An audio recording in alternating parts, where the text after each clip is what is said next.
Peter Thiel एक entrepreneur, investor और billionaire है। थिल एलोन मस्क के साथ पेपल कंपनी के फाउंडर बने, जो उन्होंने 1.5 बिलियन डॉलर्स में ईबे को सेल कर दी थी। उन्होंने बहुत सारे लीडिंग स्टार्टअप्स में इन्वेस्टमेंट्स करे, जैसे कि Airbnb, SpaceX, LinkedIn, Yelp and Spotify. आप वीडियो को पूरा देखिएगा तो आपको पता चलेगा एक कंपनी मोनोपोली कैसे बनाती है।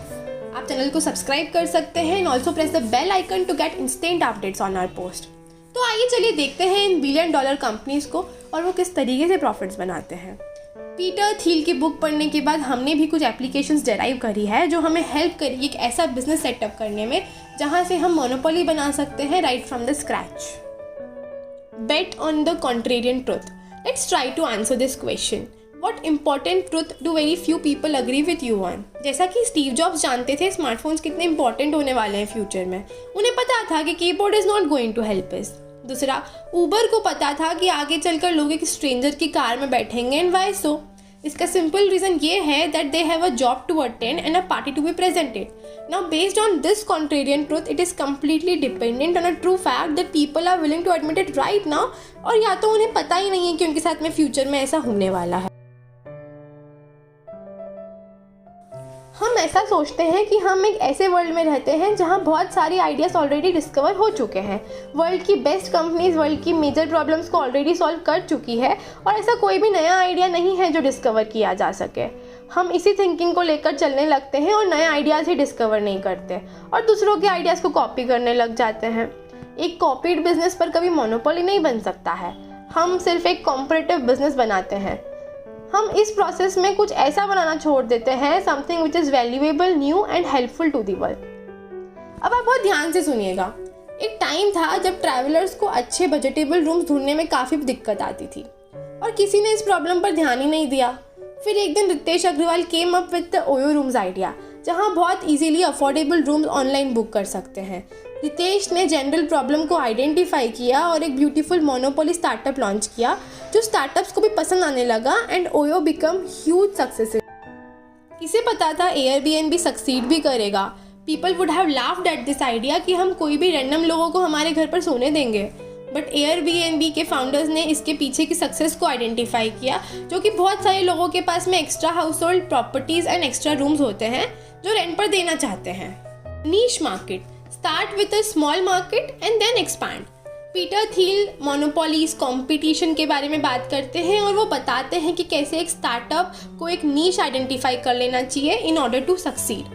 अब इसका सिंपल रीज़न ये है कि एक स्टार्टअप के लिए कंपटीशन को ओवरकम करना बहुत इजी हो जाता है जब वो एक स्मॉल मार्केट को डोमिनेट करने लग जाता है। अब डोमिनेट करने का मतलब यहाँ पे है कि एक मार्केट में अपनी मोनोपोली बना लेना। चलिए एक एग्जाम्पल के साथ समझते हैं। लेट्स से कि हम जेफ बेजोस का एग्जाम्पल लेते हैं। उन्होंने किस तरीके से अमेज़न को बिल्डअप किया। बेजोस ने बिलियन डॉलर्स बना लिए और उन्होंने अमेज़न को भी एक कॉन्ट्रेरियन थिंकिंग पर ही बिल्ड किया। उन्होंने एक छोटे नीश से स्टार्ट किया जब उन्होंने उनका ऑनलाइन बुक सेलिंग स्टार्ट किया था, और जब उनके पास बिजनेस आने लगा, डिस्पोजेबल इनकम जनरेट हुई, तब उन्होंने डीवीडीज और सीडीज में ऑनलाइन सेल करना स्टार्ट कर दिया था। लोग उन्हें बोलते थे कि ये बिजनेस नहीं चलेगा, बट देन उन्होंने एक ऑनलाइन मार्केट प्लेस बिल्डअप किया जहाँ पर बहुत कुछ जो सेल किया जाता था वो बेजोस से नहीं आता था। उनके ऑफिसेस से लेकर वेयर हाउसेस तक के सारे ऑपरेशंस इन जनरल बहुत डिफरेंट थे। इवन उनका आइडिया कि एम्प्लॉयज़ को 2 साल में रिप्लेस कर देना चाहिए भी कॉन्ट्ररी था। बट देन अगेन यही सब फिलोसॉफीज से उन्होंने एक लार्ज बिजनेस भी सेटअप किया। Now what did Tesla do? Tesla ने एक इलेक्ट्रिक स्पोर्ट्स कार से स्टार्ट किया था और बाद में उन्होंने एक्सपैंड करके लग्जरी कार्स में शिफ्ट कर लिया था। फेसबुक भी हार्वर्ड स्टूडेंट्स के साथ ही स्टार्ट हुआ था। फिर उन्होंने कॉलेजेस, हाई स्कूल्स और धीरे धीरे सबको कैटर करना शुरू कर दिया था। And in the similar way they toppled MySpace. एक स्टार्टअप के लिए सबसे अच्छा टारगेट मार्केट यही होता है which has a small group of particular people who are concentrated together, और उनके पास में कोई भी कम या कॉम्पिटिटर्स ही नहीं होते हैं। हम एक बार एक नीश मार्केट बनाकर डोमिनेट कर लें, फिर हम उसे ब्रॉडर मार्केट्स में एक्सपैंड कर सकते हैं। Well, very rightly said by Peter Thiel, all failed companies are the same, they fail to escape competition. Strive to be a monopoly. Peter Thiel monopolistic markets के बारे में बात करते हैं and how it is the key to success. हमारा mindset यही होना चाहिए है कि हम एक मोनोपोली बना सके। लोग हमेशा सोचते हैं कि एक कंपनी इतना कैसे चार्ज कर सकती है छोटी छोटी चीज़ों पर उसका आंसर बहुत ही सिंपल है, मोनोपोलिस्टिक मार्केट यील्ड्स प्रॉफिट।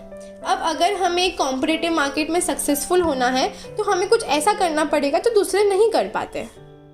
हमें 10x टाइम्स बेटर होना पड़ेगा एक प्रॉब्लम को सॉल्व करने के लिए जो कि स्मॉल मार्केट में कैटर कर रही होती है। अब मोनोपोली बुरी चीज़ नहीं होती है, ये हर बिजनेस की एक कंडीशन है। थील कहते हैं all happy companies are different, each one earns a monopoly by solving a unique problem.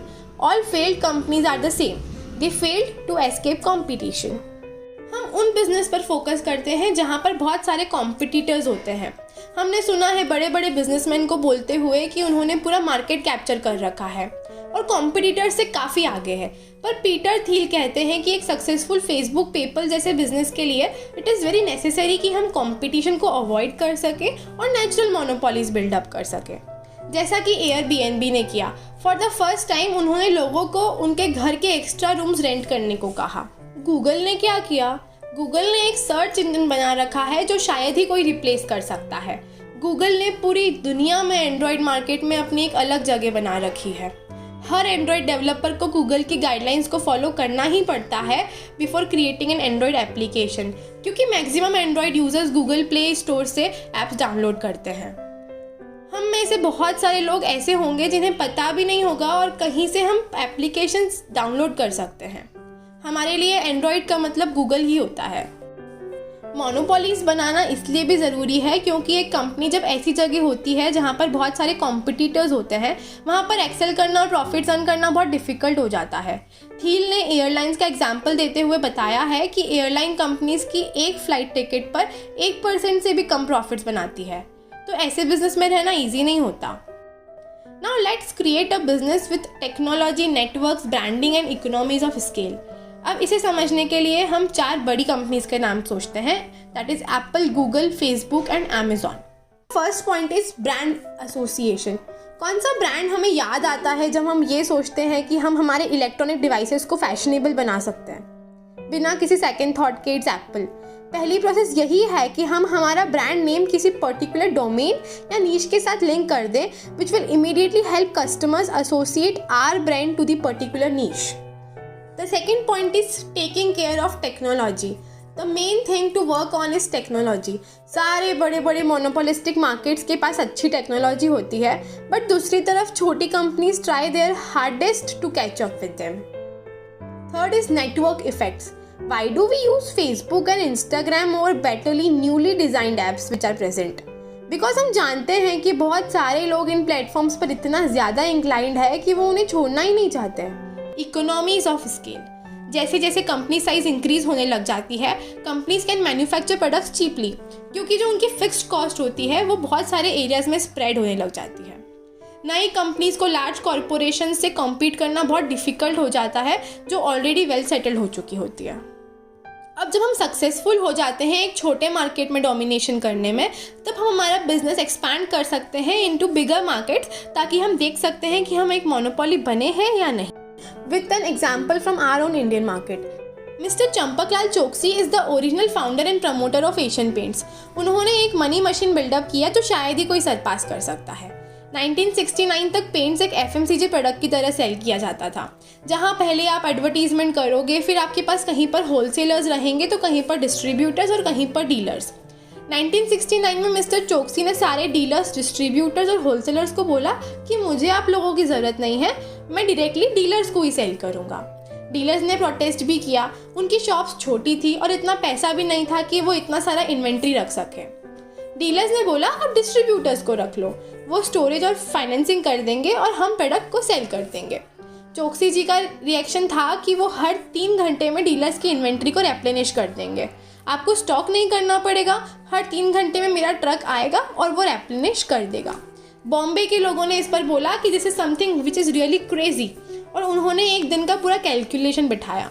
But now today after his death उन्होंने एक ऐसा एम्पायर बिल्डअप किया हुआ है जिसको कोई चेंज करने के बारे में सोच भी नहीं सकता। पेंट ही एक ऐसा प्रोडक्ट है जो सीधा फैक्ट्री से आपके पास में आता है, कोई इंटरमीडियरी नहीं होता है बीच में।